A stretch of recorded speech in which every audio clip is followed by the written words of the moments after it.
Madame la Présidente de l'Académie royale de Belgique, Monsieur le représentant du ministre Marcourt, qui a tenu à vous présenter toutes ses excuses pour son absence ce soir, Madame le professeur Hurt, bien sûr, chères consoeurs, chers confrères, chers amis, c'est évidemment un très grand honneur pour moi, mais c'est surtout un très grand plaisir de vous accueillir ce soir au Palais des Académies de Bruxelles pour le lancement de ce cycle 2018 du Collège Belgique. Et les raisons de se réjouir sont nombreuses. Tout d'abord parce que le Collège Belgique, créé il y a 9 ans par mon prédécesseur, Hervé Asquin, est une réussite. Une réussite par le succès que rencontrent ses cours, par la qualité des conférences qui y sont prodiguées et qui expliquent ce succès, par l'audience aussi, y compris à travers les podcasts que nous réalisons de ces cours du Collège Belgique. Le Collège Belgique est aujourd'hui un extraordinaire outil de diffusion du savoir et, j'ai envie de dire, de l'image de nos académies. Et si le succès est au rendez-vous, c'est notamment grâce à une personne extraordinaire dont l'incroyable familiarité avec le monde des chercheurs fut l'une des clés de la réussite de l'entreprise. J'ai nommé Majo Simoun. On ne soulignera jamais assez ce que lui doit le Collège Belgique. Elle qui, durant ces 9 années, l'a façonné de son talent et de son souci de la perfection. Cher Majo, encore une fois, mais on ne s'en lasse pas, merci.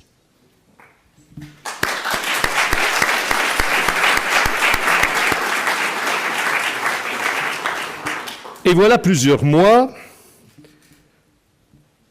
Hervé Asquin avait désigné le successeur de Majo Simoun à ce redoutable poste d'administrateur délégué du Collège Belgique, et je remercie par avance, je le cherchais des yeux, Jean-Pierre Devroy, qui, je suis sûr, insufflera à son tour autant d'intelligence dans l'organisation des séances du Collège. Qu'il me soit aussi permis d'associer à ces remerciements toute l'équipe qui gravite autour de Jean-Pierre et que vous avez vu à l'entrée et sans lesquels, évidemment, ce Collège Belgique ne fonctionnerait pas. Mais je me réjouis également que le Collège Belgique soit une occasion supplémentaire d'activer une collaboration efficace entre l'Académie royale de Belgique et ses voisines de palier au sein du Palais des Académies. Et je voudrais relever comme un symbole essentiel le fait que notre cours inaugural soit consacré aujourd'hui à une discipline à la frontière entre l'Académie royale de Belgique et l'Académie royale de médecine. Je souhaiterais que nous multiplions les occasions de travailler ensemble, entre biologistes, chimistes, vétérinaires ou médecins, mais aussi entre philosophes, historiens, sociologues, anthropologues et praticiens ou chercheurs du secteur médical. Les académies ont un rôle essentiel à jouer dans la transgression des frontières disciplinaires. Alors quand en plus elles partagent les mêmes locaux, il y aurait quelque chose d'indécent et assurément d'idiot à ne pas encourager les échanges. Enfin, je me réjouis de cette merveilleuse collaboration qui nous lie au Collège de France. Le collège, comme on dit en France.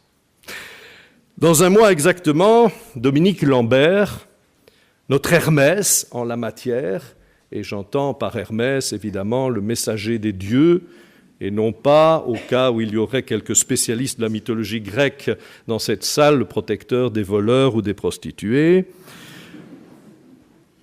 Dominique Lambert donc, Jean-Pierre Devroy, l'administrateur délégué, et moi-même, nous nous rendrons place Berthelot, qui était à l'écran. J'ai dû bouger quelque chose, mais je pense qu'on pourra très rapidement redonner vie aux slides. Nous nous rendrons au Collège de France pour renouveler notre accord de collaboration. Et j'espère l'élargir, car nous sommes plusieurs à penser, de part et d'autre de la frontière, qu'il faut profiter de cet accord pour construire des séminaires de recherche également, pour défricher de nouveaux champs. Et des discussions sont d'ores et déjà lancées, notamment avec notre collègue Alain Berthaud, qui est professeur au collège, mais qui est également membre associé de l'Académie royale de Belgique. En cette 10e année du Collège Belgique, nous nous attacherons donc à renforcer encore cette mission de diffusion du savoir et notre collaboration avec le Collège de France. Je souhaiterais qu'au-delà de la diffusion du savoir, le Collège Belgique fasse un large écho à la critique positive, aux défis de la recherche, à ses impasses parfois aussi, aux questions tout autant qu'aux réponses. Car si la science doit être défendue aujourd'hui, c'est en ce qu'elle est viscéralement porteuse de remise en question et de critique. J'aurais envie de vous dire que la science inscrit le doute dans ses gènes. Mais à y réfléchir, l'enjeu est sans doute dans un mécanisme d'ordre épigénétique. Car il s'agit bien d'exprimer notre patrimoine génétique en fonction des contraintes de l'environnement. Et n'est-ce pas là l'un des défis de la recherche que de continuer à exprimer la pensée critique sans la dénaturer? Je remercie donc le professeur Hurt pour avoir accepté notre invitation à inaugurer le cycle 2018 du Collège Belgique à Bruxelles. Je remercie le professeur Willems aussi d'avoir accepté de présenter notre collègue du collège. Et évidemment, je vous souhaite à toutes et à tous une passionnante soirée à la découverte de ce qui fait en fait notre identité profonde. Je vous remercie. Monsieur le secrétaire perpétuel, Madame la professeure au Collège de France, Mesdames et Messieurs, en vos titres, grades et qualités, comme nous aimons à le dire par ici, pour être sûr de n'oublier personne, chers amis. Le Collège Belgique lance ce soir, ici à Bruxelles, sa 10e saison. Celui qui l'a lancé, atteint par la limite d'âge qu'il avait lui-même fixée, vient de passer le témoin à son successeur, Didier Vivier, que nous venons d'entendre, le nouveau secrétaire perpétuel de l'Académie royale de Belgique. Au cœur de l'héritage laissé par Hervé Esquin, on trouve le Collège Belgique, lequel concentre les lignes de force du projet qu'il n'aura cessé de porter durant la décennie écoulée, redonner à l'Académie royale de Belgique une visibilité, un lustre qu'elle avait un peu perdu. Pour ça, il fallait rajeunir, exceller, ouvrir et étonner. Et le Collège Belgique, c'est un peu tout cela. C'est d'abord, on l'a rappelé, un patronage prestigieux, celui du Collège de France, qui nous importe beaucoup. Il n'est pas certain que les bons becs soient tous parisiens, mais l'aura du collège, qui vient d'ailleurs de s'associer à une liégeoise, est sans équivalent. Ce patronage rare et prestigieux résonne en permanence comme un appel à l'excellence. Soyez assurée, madame, que nous en sentons particulièrement redevables.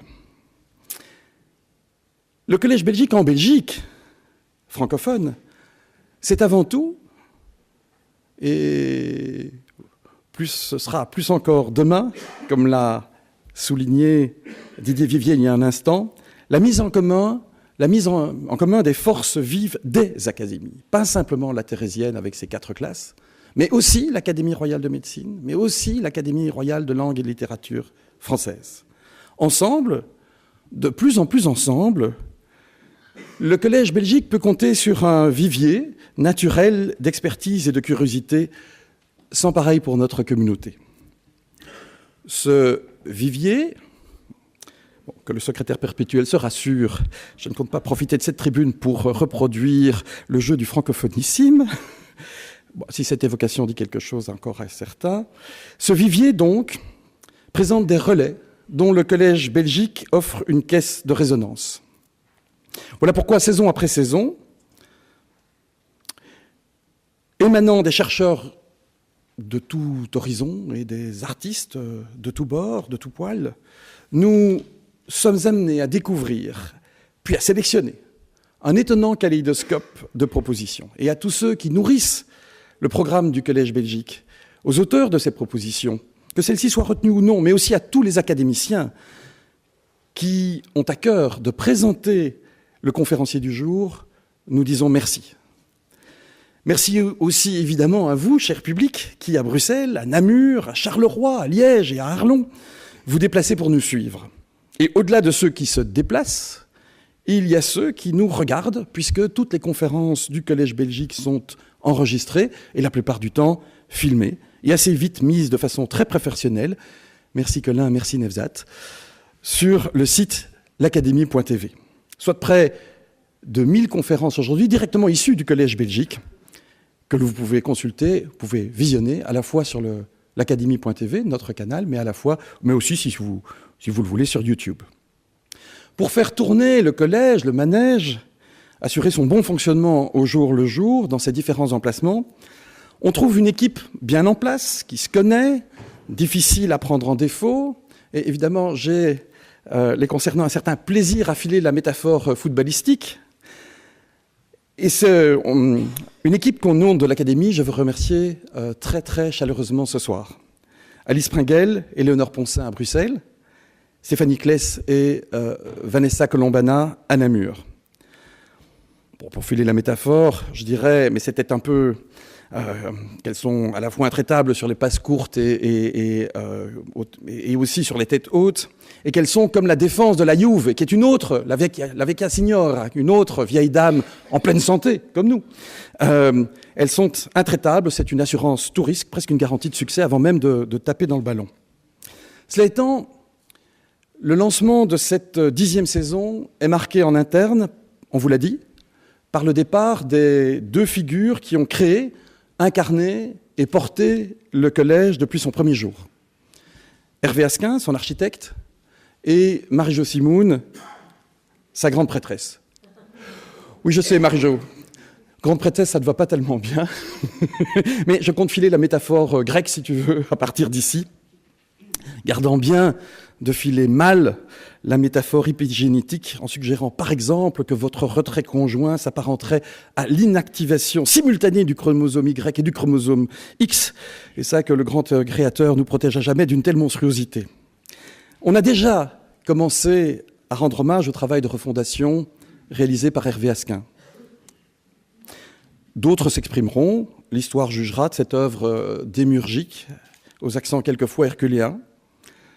Pour ma part, et pour avoir eu le privilège de vivre au plus près cette refondation, il me semble que l'Académie royale de Belgique, sous son impulsion, est passée du statut de petit sanctuaire extramuros à l'antique prestige encore révéré par quelques têtes chenues, à celui d'une ruche réinstallée au cœur de la cité, pourvue d'un clergé élargi, féminisé, rajeuni, bourdonnant d'activité, dont le Collège Belgique reste le cœur. Je pense que nous avons tous une dette de gratitude vis-à-vis d'Hervé Asquin. Et puis il y a Marie-Jo Simoun, Majo, si menue, si élégante, au propre comme au figuré, si redoutablement efficace surtout, si connectée avec tout ce que notre communauté francophone de Belgique compte comme talent dans tous les domaines, connaissant et les personnalités et leur histoire, et l'histoire de leur histoire, c'est-à-dire de leurs maîtres et de leurs institutions. Majo si douce et si résolue, modèle de ce que peut être une grande serviteur de l'État, se faisant de la discrétion une vertu cardinale, un triomphe de la diplomatie douce. Majo présente tous les soirs de collège aussi, veillant aux détails tant matériels que psychologiques, irremplaçable, la perle absolue, la trouvaille d'Hervé Asquin. Majo est là ce soir et pour lui témoigner notre immense reconnaissance, je vous demande de lui réserver des applaudissements à la mesure de ses mérites.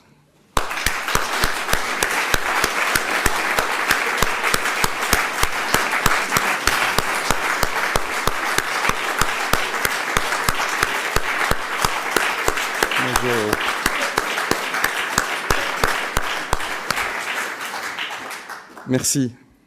Merci pour elle. Majo part, mais elle passe le témoin en des mains solides et amies, celle de Jean-Pierre Devroy, historien au regard aigu, aussi attentif aux détails que soucieux de la synthèse, aux capacités établies d'organisation, que la modernité technologique excite plus qu'elle ne l'inquiète, et au dévouement sans faille vis-à-vis des institutions qu'il a servies, Très cher Jean-Pierre, que cette nouvelle responsabilité t'apporte le meilleur, entre satisfaction pour le travail bien fait, stimulation intellectuelle et rencontre avec des personnalités passionnantes. Et que vive le Collège Belgique. Je vous remercie de votre attention.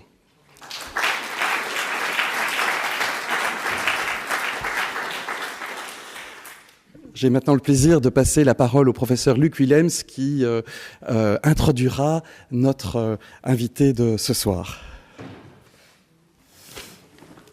Bonsoir. Alors c'est un plaisir pour moi de présenter l'oratrice de ce jour, Edith Hurt. Et ce ne fut pas une tâche facile, je n'ai écrit qu'une page de quelques notes, contrairement à mes prédécesseurs, donc je vais le faire court en 2-3 minutes. Je crois que c'est assez difficile de présenter une oratrice de cette qualité, tant son CV était impressionnant. Donc elle est née à Londres et elle est généticienne de formation. Elle a réalisé ses études en sciences naturelles à l'université de Cambridge. Elle a préparé son doctorat à l'Imperial Cancer Research Fund à Londres également, doctorat qu'elle terminera en 1990. Elle a ensuite effectué un postdoctorat à l'Institut Pasteur jusqu'en 1993. Depuis janvier 2010, elle dirige l'unité de génétique et biologie du développement à l'Institut Curie de Paris, au sud de Paris. La mission de cet institut est de comprendre les mécanismes du cancer. Il s'agit en fait de réaliser une recherche d'excellence pour comprendre les mécanismes profonds de la biologie, et ceci peut avoir des implications au niveau des traitements du cancer. Edith Hurt a reçu de nombreuses distinctions pour ses travaux de recherche, dont, parmi les nombreux prix qu'elle a obtenus, je désire mentionner la Société européenne de génétique humaine et la médaille d'argent du CNRS. Elle a participé à de nombreux réseaux scientifiques, dont notamment celui du Cancéropole, consacré au cancer du sein. Elle a organisé plusieurs conférences au niveau mondial et je désirais en pointer tout particulièrement un, qui est celui du laboratoire, le Cold Spring Harbor laboratoire, tout près de New York, ce qui en soi est un honneur de pouvoir organiser un meeting dans ce lieu prestigieux. Le 1er janvier 2019, elle va changer de travail, de poste, dans la mesure où elle deviendra le cinquième directeur général de l'EMBL. C'est le laboratoire de biologie moléculaire de référence en Europe qui est situé en fait à plusieurs endroits en Europe, issu originellement d'Allemagne, d'Heidelberg. Maintenant, c'est situé dans plusieurs pays au niveau européen. Et ce laboratoire regroupe plus de 1600 collaborateurs scientifiques.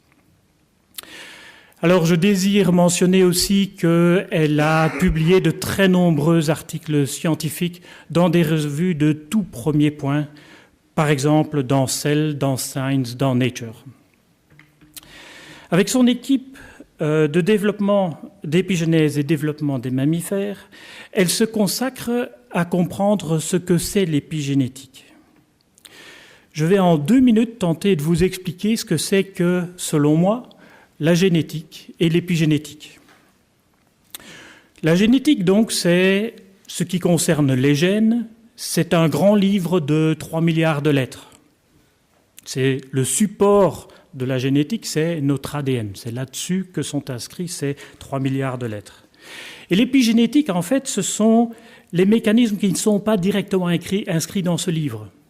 Et une image qui nous permet de comprendre ce que c'est que l'épigénétique, c'est que toutes nos cellules de notre organisme contiennent cette information des 3 milliards de lettres, mais on n'ouvre pas les mêmes pages en fonction des différents organes, des différents tissus de notre corps. Ceci permet donc d'utiliser certaines informations, certains gènes, en fonction de notre développement depuis la fécondation jusqu'à l'organisme que nous sommes. Et aujourd'hui, je pense que Edith Hurt va nous expliquer un problème de la femme. Le problème de la femme, en fait, c'est qu'on possède chaque fois 2 copies de gènes de tous nos chromosomes, sauf nos chromosomes sexuels. Les femmes sont XX et les hommes sont XY. Et en fait, les femmes ont un gros souci, comme d'ailleurs toutes les femelles de mammifères, parce qu'elles ont 2 chromosomes X, donc elles ont 2 fois trop d'informations, et ceci peut leur causer un gros problème.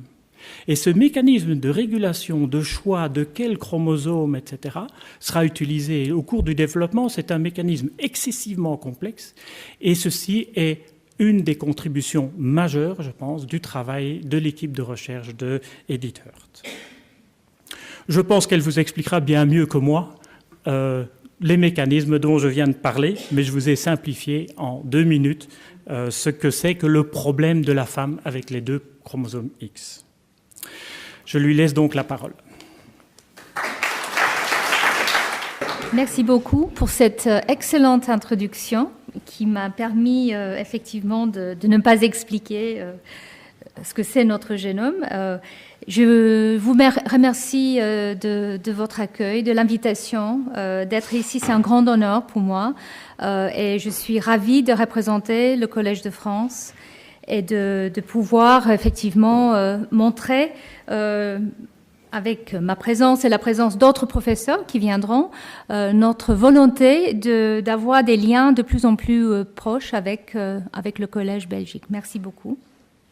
Et donc, effectivement, je vais vous parler ce soir des chromosomes sexuels et de l'épigénétique.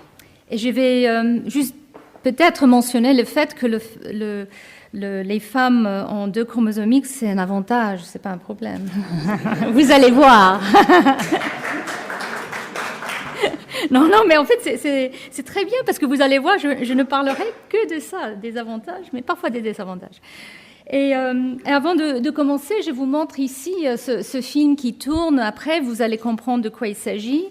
Il s'agit là de 3 cellules, 3 noyaux. L'ADN, le génome est en bleu. Et ici, c'est les cellules dans un tumeur, dans un cancer de sein. Et donc, le cancer de sein, en général, c'est un tumeur féminin. Et en rouge, vous voyez en fait là à peu près où se situe un des 2 chromosomes X. Et nous sommes très intéressés par les mécanismes épigénétiques au cours du développement, et je vais vous en parler, mais aussi les dérégulations épigénétiques qu'on trouve dans le cancer. Et donc il s'agit ici d'un exemple de mon équipe, du type de travail qu'on fait pour regarder dans des cancers du sein la dérégulation épigénétique au niveau d'un des 2 chromosomes X. Voilà. Donc, les chromosomes sexuels. J'ai choisi cette thématique cette année pour mes cours et ce soir, c'est le premier cours en fait de la série. Je continue lundi et ensuite pendant tout le mois de février. Et je vais parler des chromosomes sexuels et l'épigénétique. Chaque année, je choisis un thème différent. Et cette année, j'ai décidé que finalement, les chromosomes sexuels étaient pas mal. Alors, c'est toujours un peu problématique de parler des chromosomes sexuels parce que déjà, les titres de mes cours souvent sont spammés. Le mot ne passe pas bien. Donc, j'étais ravie que finalement, vous avez bien reçu le titre de ma conférence. Et alors, pourquoi les chromosomes sexuels sont intéressants? Donc, ici, je vous montre les chromosomes de l'humain. Pour tous nos chromosomes, nous avons 2 copies, sauf pour les chromosomes sexuels chez le mâle. Et en fait, il s'agit de 2 copies quasiment identiques, mais quand même différentes, en tout cas chez l'humain. Il y a ce qu'on appelle des polymorphismes dans l'ADN. Donc l'ADN qui vient du père et l'ADN qui vient de la mère qui font finalement le génome de chacun de nous est un tout petit peu différent. Donc c'est pour ça que nous sommes si différents, si variables. Mais alors, quand il s'agit des chromosomes sexuels, vous voyez ici qu'effectivement, à part le reste du génome est quasiment identique entre hommes et femmes, mais il y a quand même 2 chromosomes qui sont différents. Donc, la femme a effectivement 2 chromosomes X et les hommes ont un chromosome X et un chromosome Y. Et chez l'humain, en tout cas, ou chez les mammifères, c'est le chromosome Y qui donne, on va dire, les caractéristiques masculines. Et pourquoi les chromosomes sexuels sont là? Je ne vais pas vous faire un cours sur l'importance de la reproduction sexuée, mais je voulais quand même juste citer le fait que ce sont des questions qui sont débattues depuis des siècles et même depuis les dernières décennies. Pourquoi reproduire sexuellement ? C'est quelque chose qui semble quand même assez complexe. Il y a des désavantages, il faut trouver des partenaires déjà. Et puis, ça demande une énergie assez importante par rapport à l'organisme. Donc la reproduction asexuée qui existe quand même dans plusieurs organismes est peut-être plus évidente, moins coûteuse. Mais clairement, il y a des avantages parce qu'on retrouve cette reproduction sexuelle quand même de manière très répandue. Et c'est un débat qui continue. Très récemment, il y a eu donc un papier. Bon là, c'est un peu moins excitant peut-être, mais même chez la levure, la reproduction sexuée est bien, est avantageuse. Et on peut émettre plusieurs hypothèses pour ces avantages. En tout cas, l'avantage le plus évident, c'est, on va dire, le brassage génétique, la variation génétique. Avec chaque reproduction sexuée, on va mélanger les génomes mâles et femelles et puis on va avoir ce qu'on appelle de la recombinaison qui permet effectivement un brassage du génome pour que à chaque génération, même si on transmet des caractères, on a quand même une variation qui peut se produire, qui a clairement des avantages. Et du coup, la sélection naturelle fait que c'est une manière de se reproduire qui est inventée encore et encore. Et donc, les chromosomes sexuels sont là justement pour aider ce type de reproduction. Mais il y a plusieurs manières de le faire. Comme je l'ai dit, c'est quelque chose qui a été inventé encore et encore. Et donc, le système chez l'humain et chez les mammifères est de ce qu'on appelle la hétérogamétie chez le mâle. En fait, c'est le mâle qui a les chromosomes sexuels qui sont différents et la femelle, les femmes, ont les deux X identiques. Et qu'est-ce qu'il y a sur le chromosome qui est différent ? Le Y, il y a un gène, ce qu'on appelle le SRY, qui est un facteur qui est important pour déclencher la différenciation masculine. Et donc ici, il s'agit effectivement d'un gène dominant sur le Y qui va définir que les hommes deviennent des hommes. Un individu qui n'a pas de chromosome Y et un seul X va être une femme. Donc, je souligne le fait que nous sommes tous ici des femmes par défaut. Messieurs, c'est votre Y qui fait que vous êtes homme, mais vous allez voir que finalement, ce chromosome Y a quelques gènes très importants, mais pas beaucoup de gènes. En tout cas, voilà notre manière de faire, mais il y a plusieurs différents systèmes. Donc, par exemple, chez certaines mouches, chez la mouche de vinaigre en particulier, qui est un système, un organisme d'analyse génétique depuis plus qu'un siècle, il a été découvert, et d'ailleurs c'est ici que le système de chromosomes sexuels a été très étudié.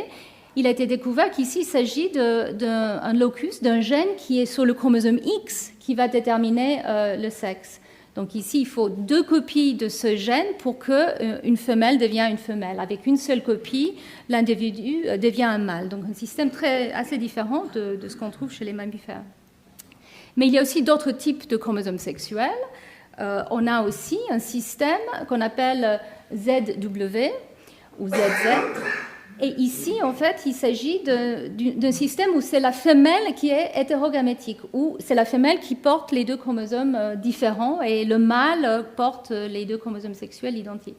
Et donc ici, il s'agit, un peu comme le cas des mâles XY, chez les femelles ZW, il y a parfois un gène dominant sur le chromosome W qui va déterminer le sexe féminin. Et ensuite, on a aussi un système ZW, et ici, il s'agit en fait d'un gène qui est sur le chromosome Z, qui va déterminer en une seule copie une femelle et en 2 copies le mâle. Et donc ça, c'est chez les oiseaux, le poulet et d'autres organismes. Donc il y a plusieurs manières d'avoir des chromosomes sexuels et la reproduction sexuée. Et comment ces chromosomes ont apparu au cours de l'évolution ? J'imagine que vous le savez peut-être, que les chromosomes sexuels, qu'il s'agit de XY ou de WZ, à un moment ancestral, étaient en fait un paire de chromosomes identiques, un paire d'autosomes. Et les études suggèrent que la manière qu'un chromosome sexuel commence à apparaître, c'est par l'acquisition d'un gène, par exemple dans le cas de XY, d'un gène qui va déterminer les caractéristiques masculines et le développement, la différenciation des mâles. Donc ce gène va apparaître, mais les deux chromosomes restent quasiment identiques. Mais pour pouvoir propager ces caractéristiques masculines, il y a d'autres gènes qui peuvent aussi arriver sur ce chromosome, qui donnent un avantage au mâle.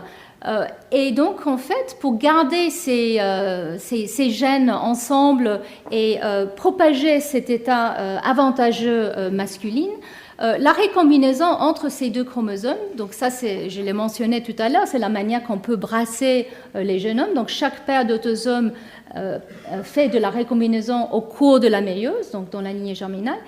Mais pour le Y qui est en train d'apparaître, en fait, on va supprimer la récombinaison. Et petit à petit, ce chromosome Y, il n'aura plus de partenaire pour partager ces séquences. Et donc, puisqu'il n'y aura plus cette récombinaison, on ne peut plus non plus éliminer des séquences qui peuvent arriver, qui sont délétères et d'autres. Donc, en fait, petit à petit, le chromosome Y devient dégradé par délétion, par mutation. Il accumule des mutations et en fait, il élimine de plus en plus des gènes, mis à part ces gènes critiques pour l'identité mâle. Et donc, le Y devient dégradé au cours de l'évolution de plus en plus. Et même, peut-être, un jour, pourrait disparaître. Ah oui, messieurs. Donc, en fait, le chromosome Y est juste un chromosome X dégradé. Voilà. Et donc, pour illustrer ça de manière un peu plus puissante, je vais vous montrer pourquoi, effectivement, le Y est perdu. Comme je l'ai dit, en fait, il n'a pas de partenaire au cours de chaque génération pour faire de la récombinaison. Donc, en fait, il acquérit des mutations. Et dans le testis, au cours de la spermatogénèse, il y a beaucoup d'accidents, effectivement. Donc, il y a de plus en plus de variations qui peuvent arriver. Et la sélection ne marche pas bien, effectivement, parce qu'il n'y a pas de récombinaison. Et donc, on ne peut pas réparer ces défauts. Et donc, si on regarde, en fait, pour le Y humain, en tout cas, il y a 166 millions d'années, il y avait quand même plus que 1600 gènes sur le Y, quasiment comme le X. Aujourd'hui, il y a environ une cinquantaine, 50 à 100. Donc si on estime combien de gènes sont perdus par millions d'années, c'est une dizaine. D'accord ? Donc ça veut dire qu'effectivement, votre Y va disparaître dans environ 4,6 millions d'années. Voilà, il est parti. Donc, qu'est-ce qui va se passer ? Est-ce que les hommes vont disparaître ? Voilà. Et donc, on va se reproduire par parthénogenèse. C'est une possibilité pour les dames. C'est moins intéressant. La vie sera certainement beaucoup moins intéressante. Et donc, on pense que ce qui se passe, c'est qu'il y a un nouveau gène de détermination sexuelle qui va apparaître. Donc, un nouveau paire de chromosomes où, effectivement, un gène qui va déterminer le sexe va apparaître tellement l'avantage de la reproduction sexuelle est important. Et pourquoi je vous dis ça ? Nous savons maintenant qu'il y a des mammifères, il y a des rongeurs qui ont perdu leur Y.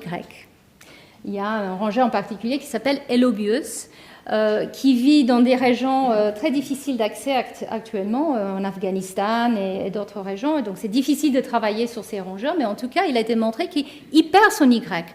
Donc, qu'est-ce qui se passe ? Est-ce qu'il n'y a plus de mâles ? Non, il y a des mâles. Et donc, le génome de ce rongeur a été séquencé et maintenant, les gens cherchent le nouveau gène qui détermine donc les caractéristiques masculines comme les testis. Voilà. Donc, comme je l'ai dit, il y a des manières différentes pour produire des chromosomes sexuels. Je vous avais montré tout à l'heure les exemples des systèmes ZW et XY, donc je vous montre ici aussi. Donc au cours de l'évolution, effectivement, il y a plusieurs différents types de gènes qui déterminent les caractéristiques soit mâles, soit femelles qui apparaissent. Par exemple, chez les oiseaux, c'est ce gène ici, DMRT1, qui est sur le chromosome Z. Et chez les mammifères, il y a certains mammifères qui n'ont pas ce gène SRY dont je parlais, le Testis Determining Factor. Par exemple, le platypus, donc c'est une famille de mammifères qu'on trouve surtout en Australie, donc c'est les monotrèmes. Ces mammifères n'ont pas un gène SRY, mais alors il y a des mâles et la reproduction sexuelle. Et donc eux, ils ont un autre gène qui détermine le sexe qui s'appelle AMH. Et ces platypus sont extraordinaires. Eux, ils ont 5 chromosomes X et 5 chromosomes Y. Donc c'est un système fascinant. C'est quand même un mammifère qui se reproduit.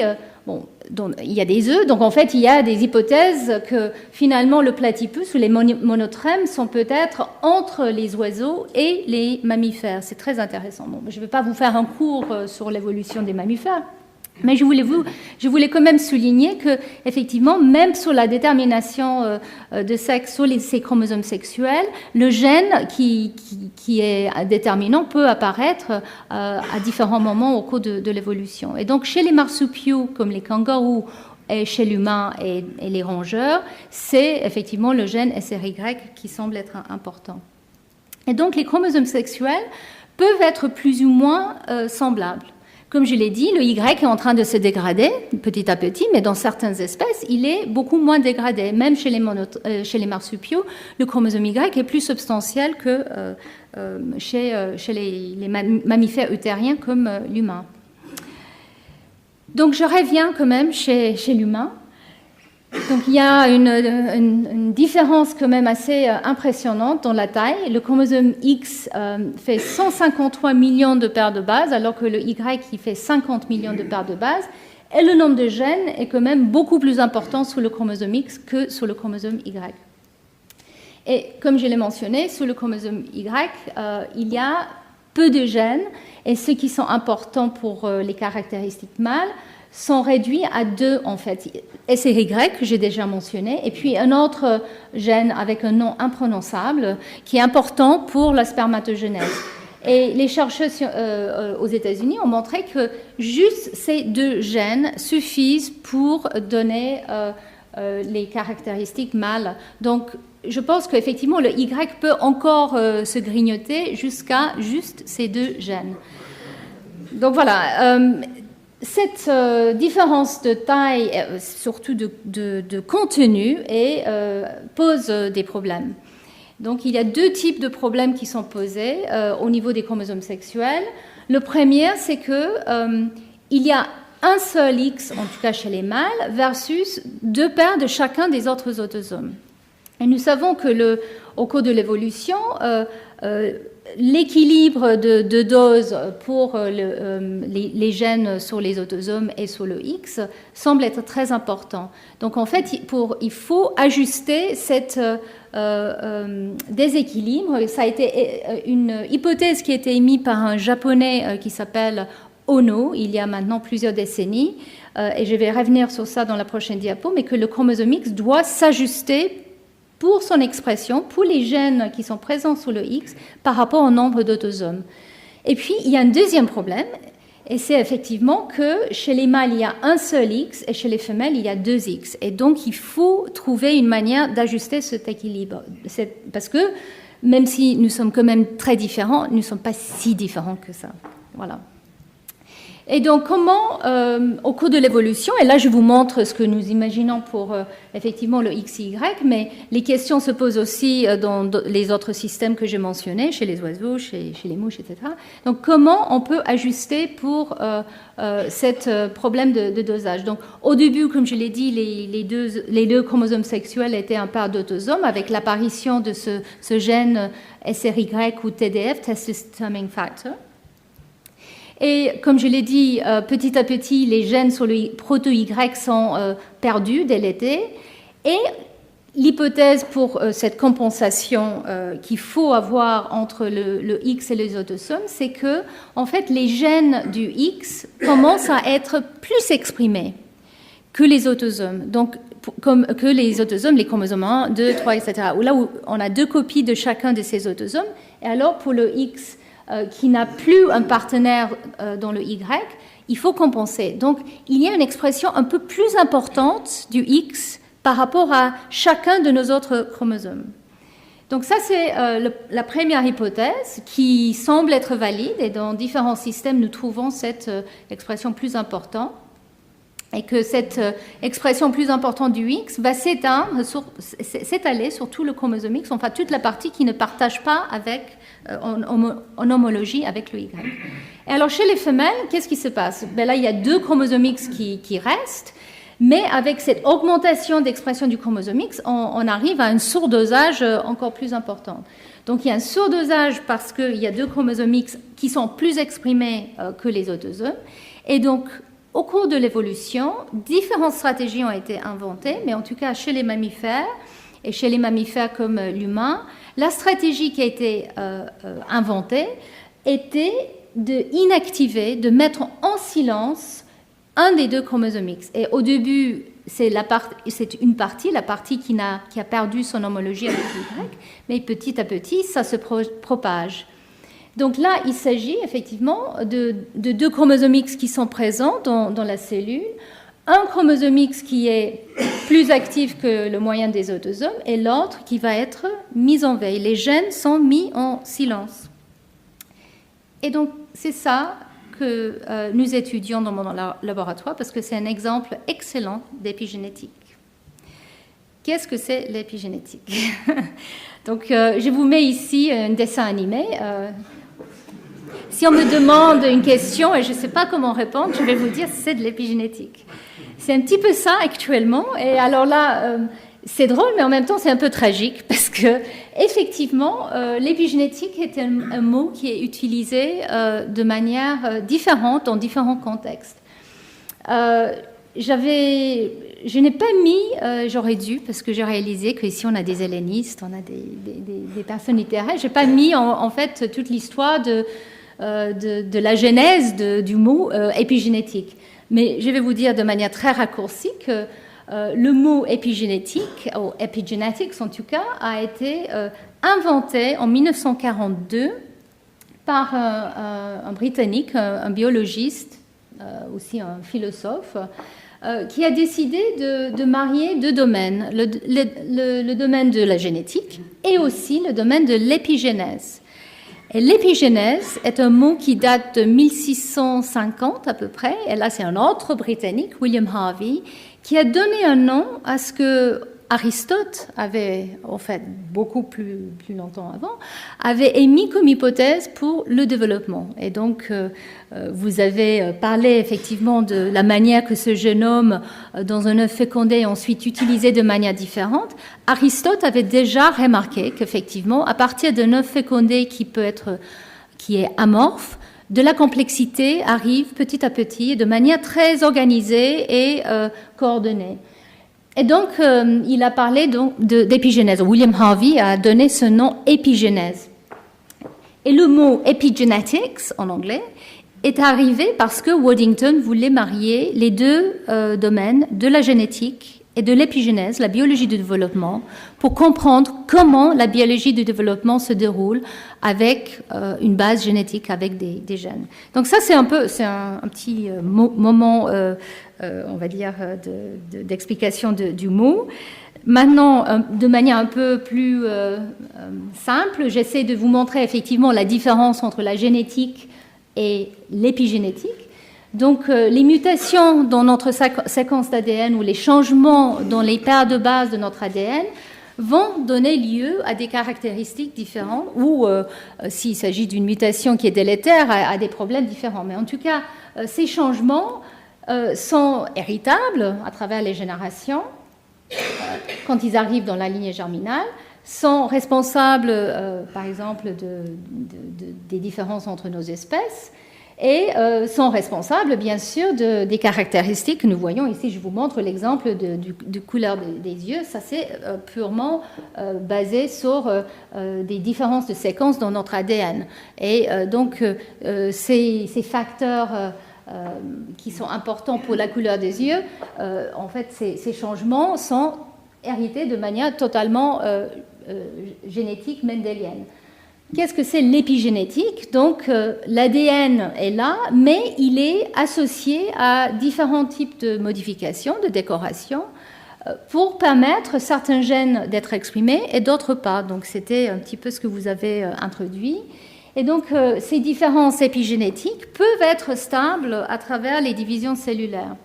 Donc, l'épigénétique est aussi héritable à travers les divisions cellulaires. Une cellule peut donner lieu à des cellules filles portant un état épigénétique donné. Mais ces changements sont plus ou moins stables. Ils peuvent être réversés. La séquence de l'ADN ne change pas, mais la manière que l'ADN est utilisé et modifié peut changer. Et donc, pour moi, en tout cas, la définition de l'épigénétique, c'est tous les changements qui sont héritables dans les fonctions des gènes, que ce soit l'expression des gènes ou d'autres fonctions, mais qui ne peuvent pas être expliqués par un changement dans la séquence de l'ADN. L'ADN ne change pas, son utilisation ou sa fonction change.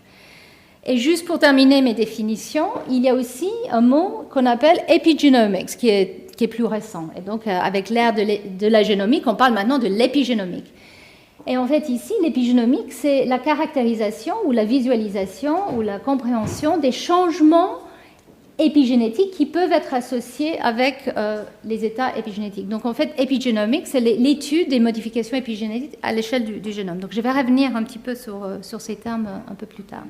Donc, voilà, pour moi et d'autres personnes qui travaillent dans ce monde de l'épigénétique, les scientifiques, notre définition, je dirais, la plus habituelle est ces changements héritables de fonctions de gènes qui ne sont pas dus à des changements de séquence de l'ADN.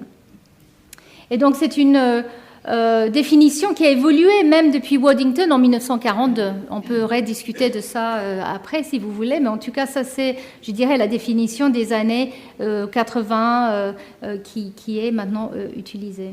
Et donc, on a déjà parlé du développement. Ici, je vous montre le fait qu'à partir d'une cellule, l'œuf fécondé, le même génome, nous arrivons à avoir différentes cellules avec des identités différentes. La manière que les gènes sont utilisés au cours du développement devient de plus en plus compris. Et l'épigénétique, nous pensons, est important pour mémoriser ces états d'expression différentielle. Donc, certains gènes sont exprimés, d'autres pas, dans chacune des cellules différentes de notre corps. Et comment ces cellules mémorisent leur identité, c'est l'épigénétique. Et donc, pour défaire la mémoire cellulaire, il faut défaire aussi l'épigénétique, tout en gardant le même génome. Donc, si vous connaissez les expériences de John Gurdon et de Yamanaka qui ont gagné le prix Nobel en 2012, leur prix Nobel était pour la compréhension de la reprogrammation, en fait, des cellules. À partir d'une cellule adulte, on peut créer une cellule souche pluripotente, une cellule gène, en reprogrammant. Et en fait, pour reprogrammer, il faut défaire l'épigénétique pour revenir à un état, on va dire, naïf, qui peut ensuite se différencier dans tout type cellulaire. Donc l'épigénétique, je dirais, classique et waddingtonienne, peut se retrouver dans ces voies développementales. Je vais vous parler des chromosomes sexuels dans un instant, mais un des exemples classiques d'épigénétique chez les mammifères, en tout cas, est la manière que le chromosome X est inactivé. Je l'ai mentionné tout à l'heure, mais effectivement, un des deux chromosomes X est épigénétiquement inactivé au cours du développement, et ça, c'est le processus, je dirais, le mieux connu peut-être chez les mammifères d'épigénétique. On parle aussi de changements épigénétiques au cours du vieillissement. Et nous savons maintenant que si on regarde les jumeaux, quand les jumeaux sont jeunes, on regarde leur marque épigénomique ou leur marque épigénétique, on voit, et là vous ne voyez rien, mais en tout cas c'est un des marques épigénétiques, je vais le décrire plus en détail dans un instant, c'est la méthylation de l'ADN. On voit que les jumeaux, les jumelles ou jumeaux qui sont jeunes ont des épigénomes quasiment identiques. Leurs génomes sont identiques, évidemment, mais même leurs épigénomes sont identiques quand ils sont jeunes, quasiment. Mais avec l'âge, il y a de plus en plus de divergences. Donc les jumeaux divergent avec l'âge au niveau épigénétique. Donc, il y a beaucoup d'intérêt par rapport à ça. Est-ce qu'il y a un lien avec le vieillissement? Est-ce qu'effectivement, ces changements épigénétiques pourraient être contribués à certaines maladies avec l'âge? Ou est-ce que c'est simplement une conséquence de, effectivement, l'épigénome peut vieillir aussi et c'est pas une conséquence, c'est pas une cause du vieillissement. Donc c'est quelque chose qui est très intéressant. Beaucoup de chercheurs sont intéressés par cet aspect, on va dire, on appelle ça drift en anglais, cette divagation d'épigénétique avec l'âge. Et puis, je voulais quand même mentionner les cas d'école, presque classiques d'épigénétique dont vous avez certainement entendu parler. Donc, chez les abeilles, vous savez qu'il y a une reine et des ouvriers. Il y a aussi des mâles, et en fait, les mâles, encore une fois, ils ne font pas grand-chose. Non, ils sont mis à la porte. Ils sont là pour reproduire, c'est très important, la reproduction, et puis ils sont un peu mis à la porte. Par contre, il y a les ouvrières, qui, elles peuvent pas se reproduire, elles font tout le boulot, et puis il y a la reine, qui fait pas grand-chose, sauf se reproduire. Mais ils ont tous le même génome, la reine et les ouvrières. Comment ça se passe? Mais vous savez tous que la gelée royale est utilisée pour nourrir la larve qui va devenir la reine. Alors, comment la reine est choisie, ça c'est toute une question en soi. Mais nous pensons, enfin, les chercheurs étudient la possibilité qu'effectivement le gelée royal contient des molécules, des modificateurs épigénétiques qui pourraient effectivement programmer le génome du larve pour que la reine apparaisse. Donc, il y a même des facteurs épigénétiques qui ont été identifiés qui pourraient jouer ce rôle. Donc, c'est la nutrition au cours du développement qui peut influencer si une reine développe ou pas.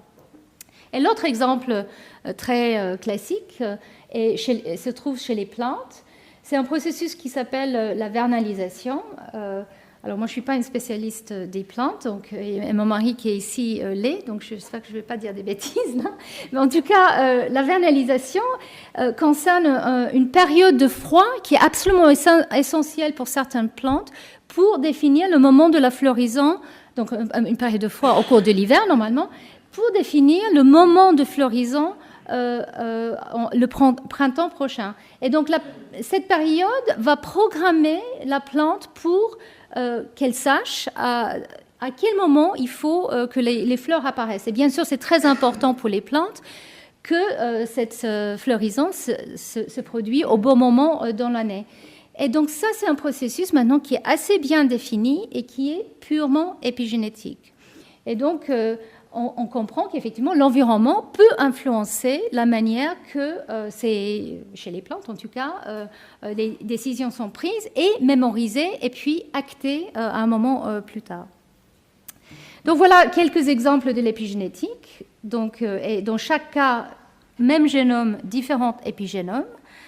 Je voulais quand même dire un mot, c'est un peu un changement de thème, mais parce que très souvent, on me parle de comportement, de la manière que les individus peuvent varier dans leur comportement ou dans leurs fonctions cognitives, etc. Est-ce que c'est de l'épigénétique? Alors, je ne dis pas non, peut-être, mais en tout cas, je voulais quand même revenir sur ces exemples de jumeaux. Ou même, on peut faire avec certaines espèces comme la souris, on peut avoir des individus qui sont quasiment identiques au niveau de leur génome, donc quasiment des clones, et on peut faire des expériences pour voir est-ce que les changements, les différences de comportement sont génétiques ou épigénétiques, est-ce que l'environnement a une influence. Donc en fait, je vais résumer ce que je pense est maintenant accepté avec les mots d'un très grand neurobiologiste, Eric Kandel. Donc, les jumeaux ont des gènes identiques, mais leurs cerveaux, effectivement, ne sont pas identiques. Et ça, c'est parce que, effectivement, l'apprentissage et les conditions sociétales varient d'un individu à l'autre. Même avec les jumeaux qui sont dans la même maison, dans le même environnement, il y a des variations qui ont lieu. Donc, ils ont finalement des cerveaux différents. Est-ce que ça, c'est de l'épigénétique ? Je ne suis pas sûre. Il s'agit là de la manière que les synapses se connectent à des moments au cours du développement, surtout les premières années, évidemment, de l'individu sont très importants. Donc, pas forcément de l'épigénétique, mais en tout cas très important. Et là, l'environnement peut avoir une influence très importante dans la différence de comportement. Mais vous remarquez que les jumeaux peuvent avoir des comportements qui sont similaires, mais quand même qui divergent. Par contre, ils ne vont pas diverger sur d'autres caractéristiques comme la couleur des yeux, la taille, l'auteur. Ils sont quand même assez identiques, je dirais, physiologiquement. Mais au niveau du comportement, là, je pense que c'est plus la culture qui joue un rôle que les mécanismes épigénétiques. Voilà, maintenant je reviens sur mes chromosomes sexuels, mon chromosome sexuel préféré, qui est le chromosome X. Je vous avais dit qu'effectivement, l'inactivation du X est un exemple classique d'épigénétique. Donc il a été découvert sans que les chercheurs réalisent de quoi il s'agissait, en 1949, par un cytogénéticien qui s'appelait Barr, et qui a remarqué dans les neurones des chats femelles, il y avait toujours ce petit corpuscule. Donc ça, c'est le noyau d'une cellule. Et là, vous voyez une matière un peu condensée. Et il a remarqué que c'était toujours chez les femelles et jamais chez les mâles qui voyaient cette corpuscule. Donc ça, on l'a appelé le corpuscule de Barr, après lui. Et c'était quelques années plus tard que le processus d'inactivation d'un des deux X a été découvert. Et ce corpuscule de Barr, en fait, est le chromosome X inactif chez les femelles.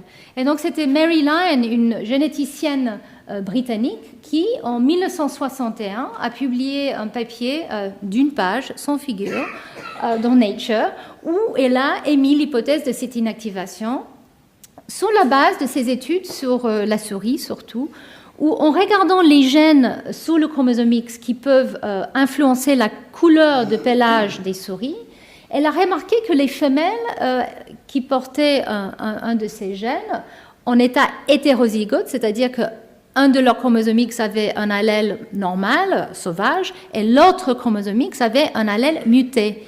Et au lieu d'avoir un pelage homogène muté ou sauvage, ces souris avaient des plages de pelage qui étaient soit, on va dire, mutées, soit sauvages.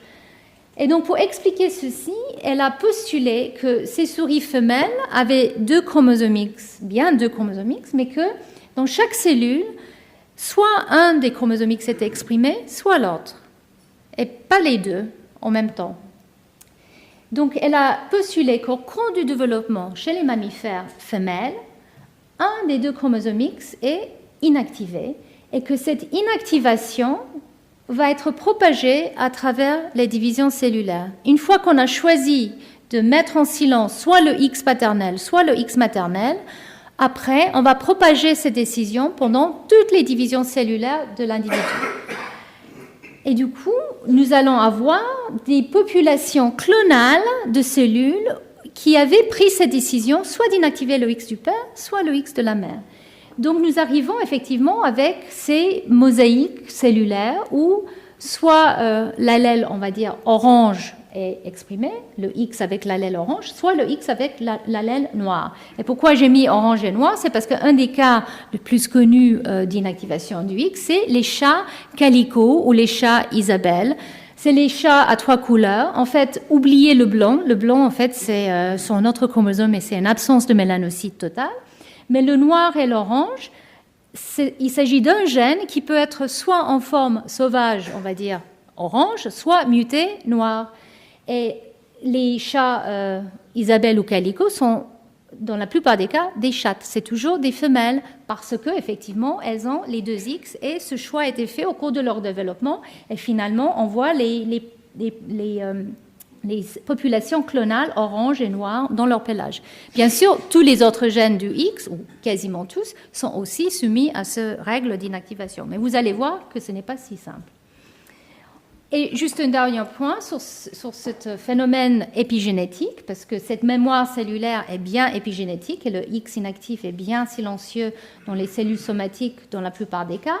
Mais en fait à chaque génération, dans la lignée germinale des femmes, au cours de l'ovogenèse, le X inactif est réactivé. Il a été mis en silence et puis il est reprogrammé dans la lignée germinale pour qu'au moment de la méiose, chez les femmes, les deux X sont actifs et ils se comportent comme un paire d'autosomes. Ils vont se recombiner et faire tout ce que les autosomes font. Donc, à chaque génération, le X qui a été inactivé, il va être réactivé. Et après, en fonction de s'il est choisi ou pas au cours du développement, si c'est une femelle, il va être inactivé encore. Et bien sûr, si c'est un mâle, ce X restera actif. Donc, j'ai parlé un petit peu des mécanismes épigénétiques pour vous montrer un peu plus de détails de quoi il s'agit. Voilà un noyau de cellules de femmes avec un X qui est actif et un X qui est inactif. C'est ce fameux corpuscule de Barr que vous voyez ici. Et quand on regarde de manière plus près de quoi il s'agit, ici, je vous montre de manière très schématique un gène. Et dans cette cellule, les 1300 gènes du X, la plupart sont en silence. Donc ça, c'est montré ici sans flèche parce que le gène, il n'est pas transcrit. Il ne va pas produire de l'ARN ni de la protéine. Donc chaque gène, normalement, est capable de produire un ARN qui, lui, va être traduit en protéine. Et sur le X inactif, ces gènes sont silencieux. Ils ne produisent rien. Alors que sur le X actif, ils sont actifs et peuvent produire l'ARN et donc de la protéine. Et ici, ce que je vous montrais avec des petits anneaux noirs, en fait, c'est une modification épigénétique qu'on appelle la méthylation. Maintenant, avec un peu plus de détails, il s'agit ici des marques épigénétiques qui vont être là pour justement verrouiller cet état inactif des gènes. Alors, l'ADN de notre génome est embobiné en chromatine. Et je vais vous montrer plus dans la prochaine diapo. Mais en tout cas, cet ADN embobiné avec des protéines qui s'appellent des histones peut venir dans différentes couleurs ou goûts. Et donc, sous le X inactif, il y a de la chromatine très spécifique avec des protéines particulières qui sont associées avec l'ADN. En plus des modifications chimiques comme la méthylation qui va s'associer avec les cytosines dans l'ADN. Et ensemble, ces marques vont garder l'inactivité des gènes sur le X inactif.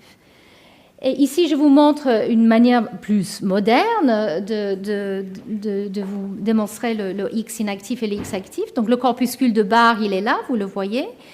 Et quand on prend des sondes qui détectent l'ADN avec une fluorescence, vous voyez que le X inactif et le X actif, tous les deux sont dans cette cellule. Mais le X inactif, il est plus ramassé, il est plus condensé. Et alors, c'est pour ça que nous avons ce corpuscule. Et avec ce qu'on appelle des anticorps qui peuvent détecter de manière spécifique des protéines différentes, on peut aller regarder de manière encore plus détaillée l'état épigénétique de ce chromosome X. Et vous voyez ici le corpuscule de Barr associé avec une modification d'une protéine ici. Alors la dernière chose que je voulais vous dire, c'est que ce chromosome X inactif, il a non seulement l'ADN associé à des protéines, mais il y a aussi un ARN assez extraordinaire, qui est un ARN non codant, qui ne va pas produire une protéine. Et c'est cet ARN qui va déclencher tout le processus.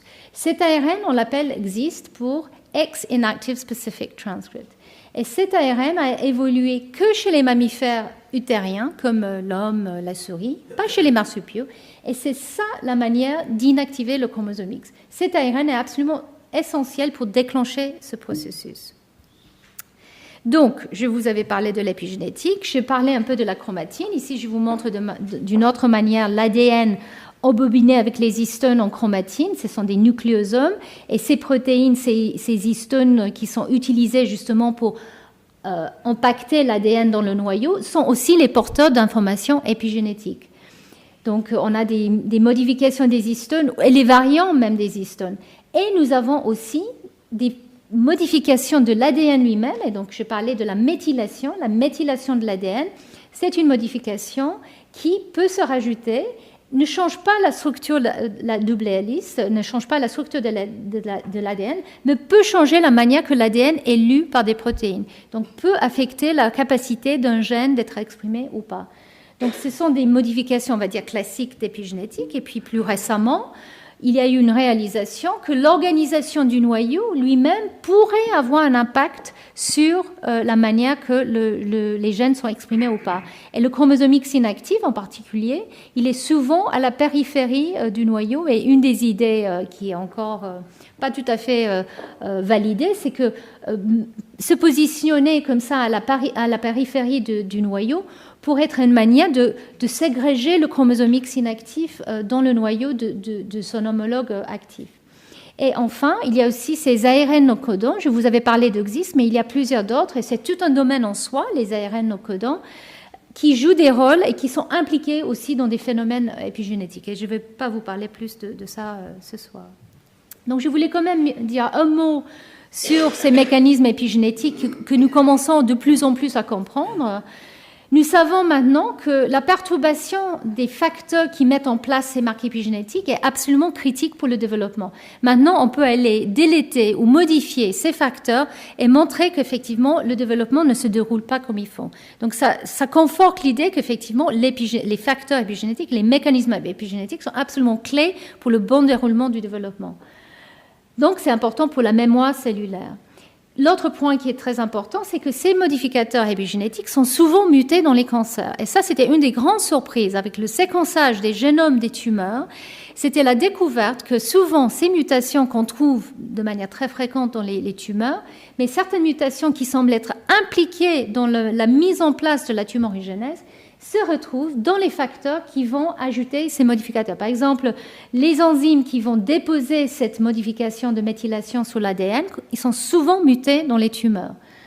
Donc ça, c'est important parce que les modifications épigénétiques, ça j'ai oublié de le dire, enfin j'ai dit qu'ils sont réversibles, mais on a même des traitements chimiques qui peuvent réverser les états épigénétiques. Contrairement à une mutation, la séquence de l'ADN mutée ne peut pas être réversée.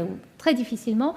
On peut essayer de la corriger avec la thérapie génique, mais c'est quelque chose qui est extrêmement délicat et même dangereux et pas facilement applicable à toutes les maladies. Par contre, les modifications épigénétiques peuvent être réversées. Donc il y a l'espoir qu'effectivement, dans des maladies comme le cancer, le traitement avec les drogues qui vont ajuster les modifications épigénétiques peuvent être très promoteurs. Et on sait qu'il y a des épidrogues, on les appelle, qui sont utilisés dans la clinique et qui sont effectivement très efficaces.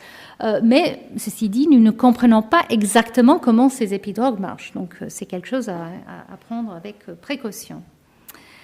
Donc je réalise que je parle beaucoup et le temps passe. Je vais essayer de ne pas parler beaucoup plus longtemps. Je voulais quand même rapidement évoquer 2-3 points qui sont spécifiques à ce processus épigénétique qui touche le chromosomique chez les femmes. Et pourquoi c'est un avantage, en fait, d'avoir 2X.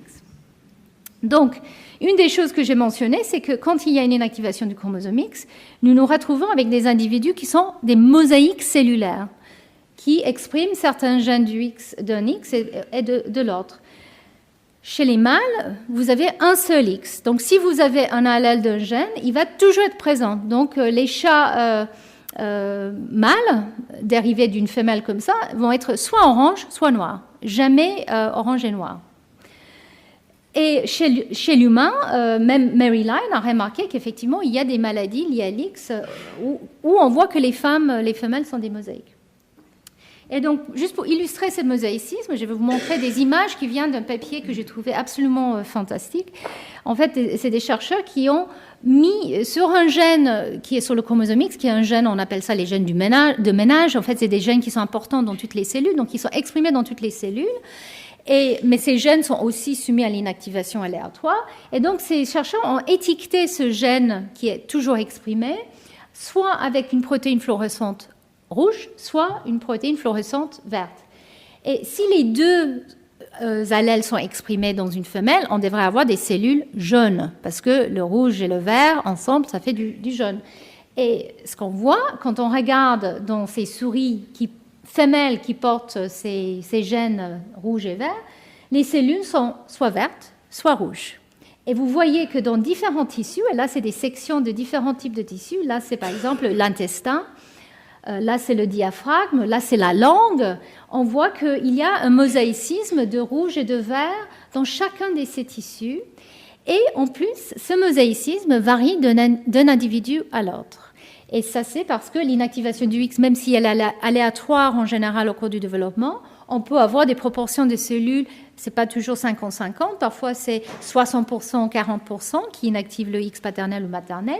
Et en plus, avec la migration cellulaire, on peut avoir un mélange tout à fait différent. Et donc ici, vous voyez 3 souriceaux qui sont quasiment identiques, sauf pour ces gènes sur le X. Et vous voyez qu'au niveau de leur peau, ils sont très différents dans la proportion de rouge et de vert.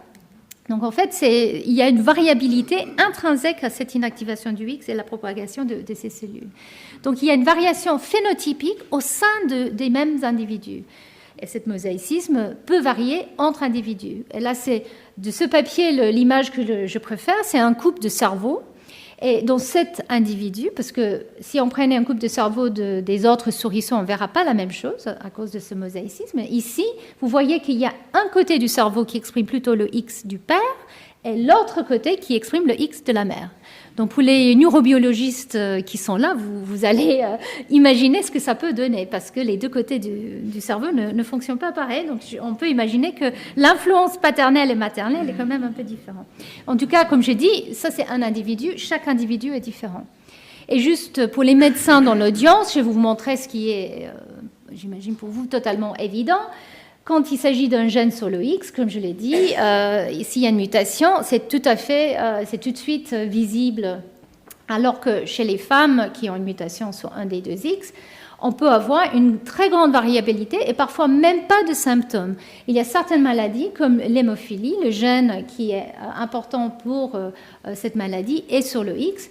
Donc les hommes sont toujours touchés quand ils portent cette mutation et les femmes ne montrent quasiment jamais des symptômes. Pourquoi ?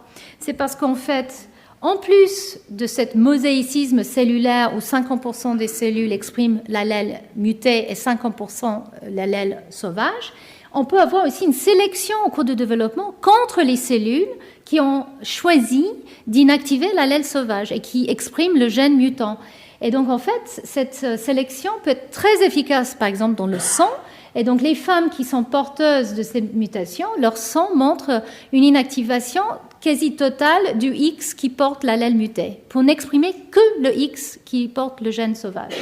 Donc, très souvent, les femmes sont porteuses de mutations sous le X sans avoir forcément des symptômes, mais bien sûr peuvent transmettre ça à leurs fils qui sont totalement touchés. Et il y a beaucoup de gènes sous le X et qui sont impliqués dans différentes maladies, comme la dystrophie musculaire et différents types d'autisme. Et donc, juste pour vous expliquer cette inactivation du X, je l'ai dit, il a évolué parce qu'il y a cet déséquilibre entre X, Y, entre mâle, femelle, etc. Qu'est-ce qui se passe si on n'inactive pas un des deux X ? Alors, chez la souris, et même chez l'homme, chez la femme, on a vu, au cours de l'embryogenèse, si l'inactivation du X n'a pas lieu, il y a une létalité embryonnaire extrêmement précoce. Donc, il faut établir cette compensation de dose, sinon c'est létal très rapidement. Et chez la souris, c'est au bout de quelques jours. Alors, quels sont les gènes qui sont importants ? Est-ce qu'il faut compenser pour tous les gènes ? Est-ce que tous les gènes sont délétères en double dose ou pas ? On pense que non. Il y a certains gènes qui sont délétères et d'autres pas. Et ici, je vous montre juste les gènes qui sont impliqués dans les maladies neurologiques. Et je voulais illustrer, en fait, un gène en particulier qui est le gène MSCP2, qui est un gène qui est impliqué dans le syndrome de Rett. Et vous avez peut-être entendu parler de ce syndrome qui affecte que les filles.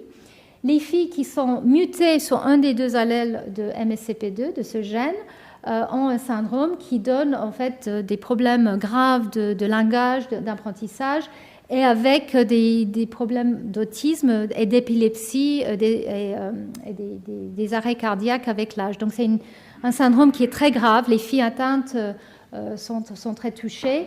Les garçons qui sont mutés pour MSCP2 ne survivent pas, en fait. Donc, on n'a pas de garçons mutés pour MSCP2. Mais pourquoi je vous montre cet exemple en particulier ? Parce que, en fait, on a des garçons, où il y a des hommes qui ont une duplication de ce gène sur leur seul chromosome X. Leur X est un seul, mais ils ont dupliqué cette région avec MSCP2. Et ces garçons, ils ont des problèmes graves neurologiques aussi. Donc, pas de MSCP2 est létal. Une copie de MSCP2 mutée, mais avec un mosaïcisme cellulaire chez les filles, donne le syndrome de Rett, donc très grave. Mais une duplication de MSCP2 chez l'homme, chez le mâle, donne aussi des problèmes graves. Donc ça vous montre à quel point le dosage est absolument critique, juste pour un gène sur les 1300 qui sont sur le chromosome X. Et je vais vous dire dans un instant que même si on pense que le dosage de MSCP2 est absolument critique au cours du développement, il y a des situations où finalement il peut s'exprimer de manière double chez les femmes, sans avoir des conséquences. Donc cette notion de dosage qui est absolument critique par rapport au chromosome sexuel est vraie, mais ça peut varier d'une étape de la vie à l'autre. Au cours de l'embryogenèse, il semble absolument critique de bien doser la productivité des chromosomes X, mais plus tard, il peut y avoir des changements et des variations. Donc, je réalise que j'ai plus beaucoup de temps, donc je pense que je vais terminer en vous parlant juste des conséquences de cet dosage aberrant qu'on peut trouver. Dans le cas d'une femelle, d'une femme normale, on a un X inactif et un X actif, tout va bien. Dans un cas où il y a un seul X, pas de Y ni de X, ni de X inactif, on a ce qu'on appelle le syndrome de Turner. Donc, c'est un syndrome. Alors, pourquoi une femme qui a un seul X a des problèmes? C'est parce qu'il y a certains gènes sur le X qui doivent être exprimés en 2 copies. Donc, il y a certains gènes qui sont sur le X et le Y, donc qui sont partagés encore, quelques-uns, mais pas beaucoup. Mais il y a aussi d'autres gènes qui arrivent à échapper à cette inactivation, et l'absence de ces gènes donne quand même lieu à un syndrome parce qu'il manque une double dose pour certains gènes. Il y a aussi le syndrome de Klinefelter. Là, c'est un mâle parce que c'est des mâles qui ont un Y, mais qui ont 2 X. Un des 2 X est quand même inactivé parce que si on n'inactive pas le X, on meurt très vite, comme je l'ai dit. Mais la présence de copies supplémentaires des gènes qui échappent avec le Y en face donne quand même un syndrome. Et puis, il y a des femmes trisomiques pour le X qui ont 3 chromosomes X. Et là, nous savons qu'un seul X reste actif, les 2 autres X peuvent être inactivés. Et là, parfois, ces femmes passent inaperçues. Il n'y a pas forcément des symptômes très importants, mais il y a quand même certains symptômes. Et dans le cas de tumeurs, je vous avais montré cette image tout au début, hein, on pense qu'effectivement, dans le cancer, le X inactif peut être perturbé dans son état d'inactivité. Et donc, voilà, les questions, c'est pourquoi un seul X dans les femmes qui ont le syndrome de Turner est un problème. Pourquoi, quand on a 3 X et 2 sont inactivés et 1 reste actif, il y a certains gènes qui échappent à cette inactivation dont je vous avais parlé. Et puis dans le cancer, on sait que souvent, le X inactif semble être perdu. Et nous pensons qu'effectivement, dans certains cas, c'est que certains gènes sont réactivés sur le chromosome X inactif. Et donc, je vais terminer en vous montrant qu'effectivement, dans le cancer, le corpuscule de Barr est souvent perdu. C'était Barr lui-même qui avait remarqué que dans les tissus cancéreuses, on ne trouve plus ce corpuscule qu'on voit dans les cellules normales. Ça, c'est des cellules normales, ça, c'est les cellules cancéreuses. Et je n'aurai pas le temps de vous montrer les travaux que nous avons publiés récemment, mais je vous montre simplement qu'effectivement, en cherchant les marques épigénétiques du chromosome X, dans le cancer du sein, nous retrouvons effectivement cette perte du corpuscule de Barr. Donc, c'est des cellules normales ici, humaines, vous voyez le X inactif. Et puis, dans les cellules, certains types de cellules cancéreuses, nous trouvons une absence de cette corpuscule de Barr. Par contre, on trouve toujours certaines marques. Le X inactif est toujours là, mais il est très perturbé. Et cette perturbation est d'une part génétique, enfin au niveau de la séquence ADN, on peut avoir plusieurs copies du chromosome X actif et inactif, mais il est réellement épigénétique. Donc ceux qui sont intéressés peuvent aller regarder le papier que nous avons publié, mais on a regardé les marques chromatiniens et on a trouvé qu'effectivement le X inactif est anormal dans les marques de la chromatine qu'il porte, et certains gènes sont réactivés de manière anormale. Et donc, parmi les gènes qui sont réactivés de manière anormale sur le X inactif dans le cancer, il y en a plusieurs qui étaient déjà connus comme étant impliqués dans les tumeurs. Donc, est-ce que cette réactivation a été impliquée dans la tumorigénèse? Nous ne savons pas. Peut-être pas, probablement pas, mais il n'est pas sûr. C'est une hypothèse qu'on est en train d'explorer. Cette réactivation, cette double dose aberrante, est-ce qu'elle a un rôle dans le cancer ou est-ce qu'elle est juste une conséquence de la perturbation épigénétique? En tout cas, cette découverte a des implications importantes pour les épidrogues. Parce que si on utilise des épidrogues qui vont reprogrammer des marques épigénétiques de manière un peu générale, il y a un risque effectivement qu'on peut toucher quand même les gènes du X inactifs aussi, et donc ça peut avoir des effets nocifs. Par contre, ça pourrait aussi avoir des effets positifs. Donc c'est quelque chose qu'il faut tenir en compte quand on fait des tests épidrogues. Il faut tester les cellules mâles FML et voir l'impact qu'on a avec ces tests. Voilà, et donc je pense que je ne vais pas vous parler en détail de tout ça. Je vais terminer en vous montrant que même les gènes normales, on va dire, dans des cellules normales, on peut avoir des gènes qui échappent à cette inactivation. Et c'est ça qui donne ces problèmes, par exemple, dans le syndrome de Turner dont j'ai parlé. Et donc, ces gènes, en fait, il a été étudié de manière un peu approfondie chez l'humain et maintenant chez la souris. Ces gènes qui échappent à l'inactivation, donc qui sont exprimés à partir des 2X, peuvent varier d'un individu à l'autre. Et je voulais quand même souligner ça parce que chez l'humain, jusqu'à 25% de nos gènes peuvent se réexprimer à partir du X inactif.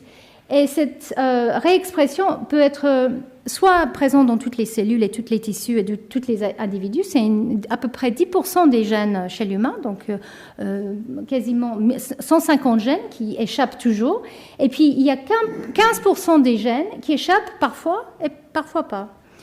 Et donc, cette inactivation qui a lieu est bien sûr importante pour le mosaïcisme cellulaire dont je vous avais parlé, mais en plus, il y a une variabilité dans cet échappement à l'inactivation. Donc, les femmes ont donc, si je vous avais montré, enfin, pour le pelage des chats, ce n'est pas le cas. Les chats qui sont orange et noirs, on ne voit pas que parfois, en fait, il y a un pelage qui est entre les deux.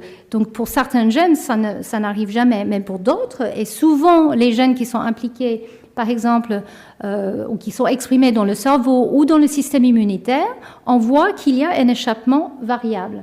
C'est très important parce qu'effectivement, comme l'a dit le découvreur de ce phénomène, un homme, je vous souligne, que génétiquement parlant, si vous avez rencontré un homme, vous êtes tous pareils. Enfin, c'est pas moi qui le dis. Hein, c'est très prévisible au niveau d'expression du chromosome X en tout cas. Mais pour les femmes, c'est extrêmement variable et donc les hommes et les femmes sont encore plus différentes qu'on imaginait.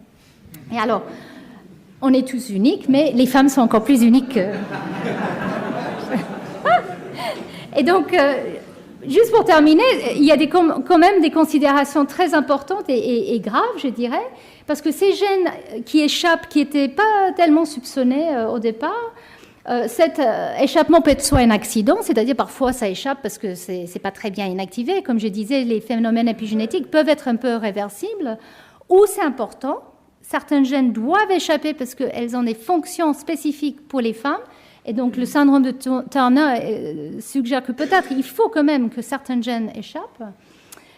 Mais en tout cas, ce qui est clair, c'est que cet échappement pourrait être lié à des différences qu'on voit dans certaines maladies, par exemple qui ont un biais pour les femmes ou les hommes, métaboliques, immunitaires ou neurologiques. Et ça, c'est quelque chose qui devient de plus en plus intéressant. Et là, je vous prends un article qui a été publié, enfin une revue qui a été publiée l'année dernière, justement sur les maladies liées au système immunitaire. Donc, les maladies auto-immunes sont extrêmement biaisées vers les femmes, beaucoup moins chez les hommes.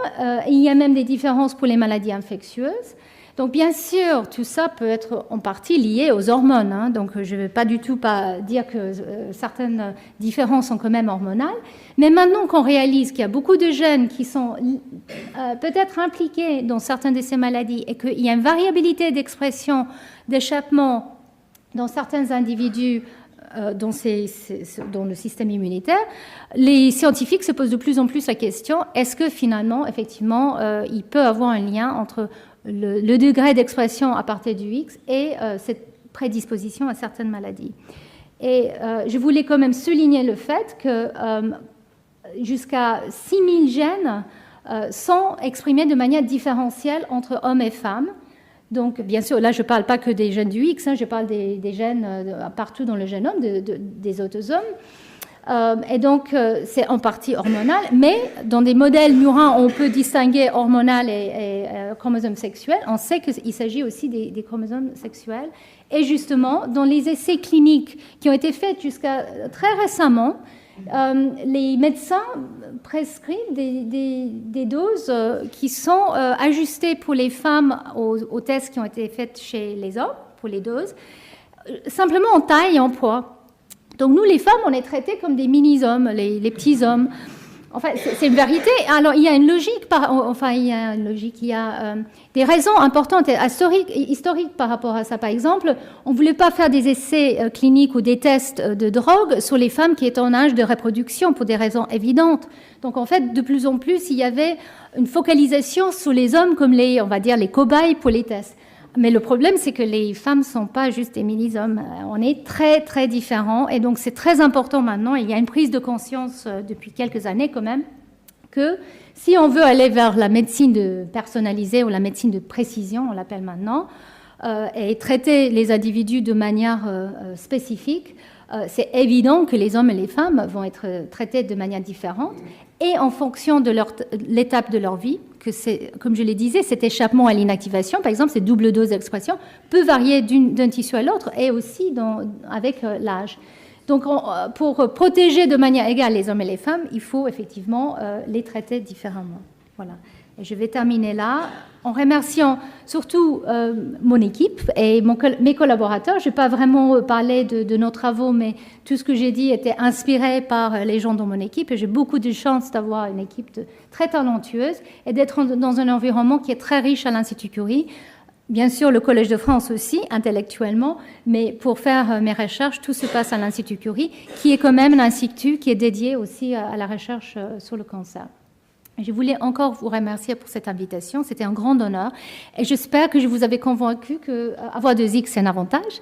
Et que je ne vous ai pas trop perdu avec les complexités des chromosomes sexuels et l'épigénétique. Voilà, merci beaucoup.